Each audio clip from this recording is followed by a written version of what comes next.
Oh god, these blankets. Alright. Hey guys, it's me, Squonker, and I took a hot shower last night and my hair is like kinda like back to purple like on the top, so I'm kinda digging it.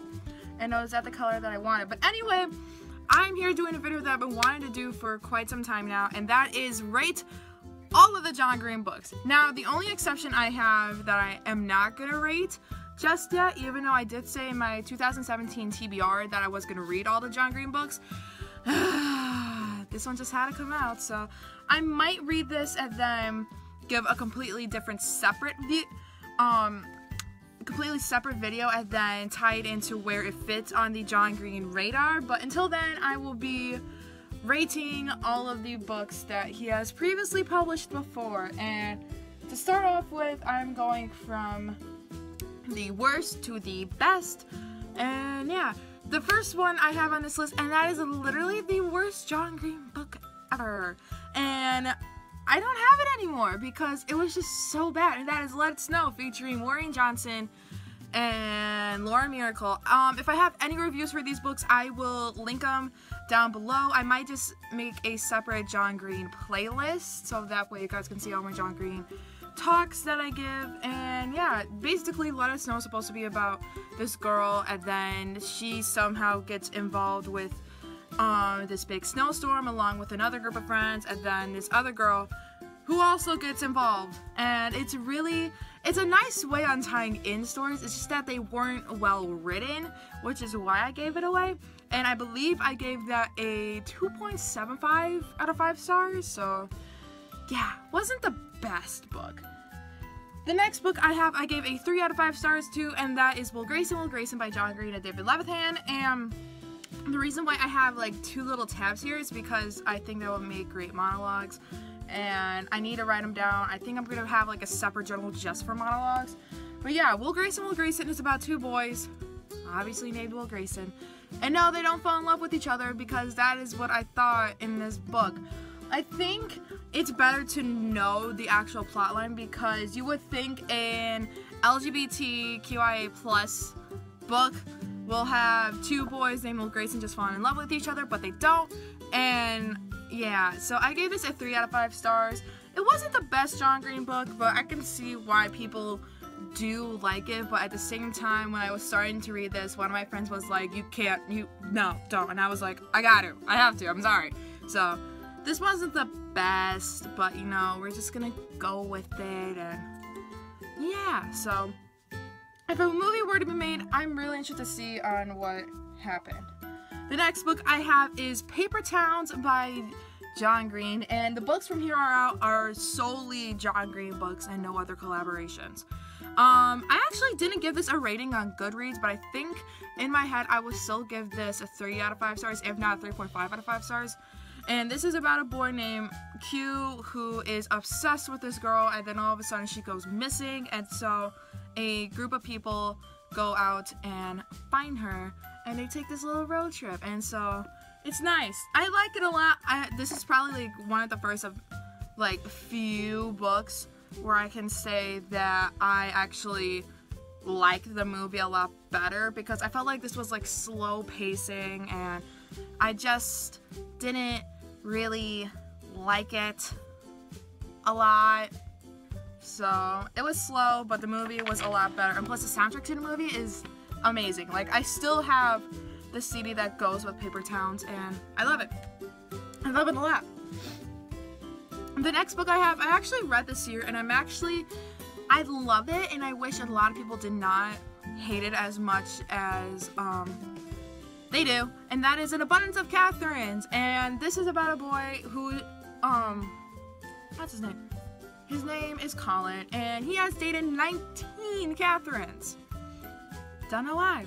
But he breaks up, in the beginning of the book, he breaks up with the 19th Katherine, and then he's like, you know what? I'm sick and tired of this, let's go on a road trip. And so they go to a road trip down, I think in Tennessee, maybe? I don't know. I don't remember exactly. I think I did give a book review for this, I'm not entirely sure, but if I didn't, I will most likely give it. And yeah, but I doubt I will, because it's been so long since I have read it. But I gave this a 4 out of 5 stars. This is probably one of my other favorite John Green books that not a lot of people actually do like, and it's probably one of my favorites of 2017 because it's just so good. Okay, so I have 2 books that I rated 5 out of 5 stars to.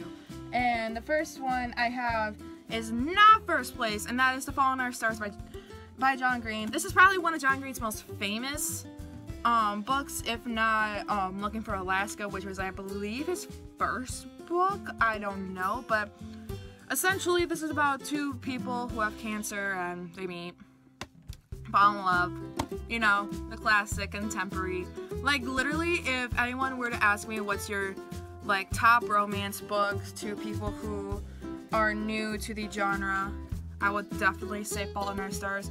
And you can tell I had this copy for a while because it's just so dented and it's beaten up, and yeah. So and this was John Green's most famous novel, and this was the last one he wrote before he wrote Turtles All the Way Down. And so yeah, the movie, absolutely love it. I don't cry as much as I usually do, but it still hurts my heart a bit. And the last book I have is my favorite John Green book of all time, and that is Looking for Alaska. And I just can't wait for the movie. I know that they are like still working on it, and like they already like named a director, and I'm so happy. I'm so happy. I love it. And this is about a boy named Pudge, and he goes to this boarding school in Florida, and next thing you know, he falls in love with this girl, Alaska, but obviously they're trying to look for Alaska because she goes missing. I'm not going to say like what actually happened to her, but I'm just going to say that she goes missing because I don't want to like really spoil it. But essentially this is like a coming of age novel, and I really love it. And I didn't read this I read this, it took me like I think forever to read, but overall like this is just probably one of my favorites. And if I do find the 10th anniversary on sale of it, I'm definitely gonna buy it because it's one of my favorite John Green books of all time. And yeah, oh shoot, my hair is getting caught. Will I read Turtles All the Way Down this year? Probably. It's probably gonna be like boosted up my TBR just a little bit, but yeah, I'm super excited to read it. I've heard like the less you know, the more you'll actually enjoy it. And I actually don't know the plotline of this book.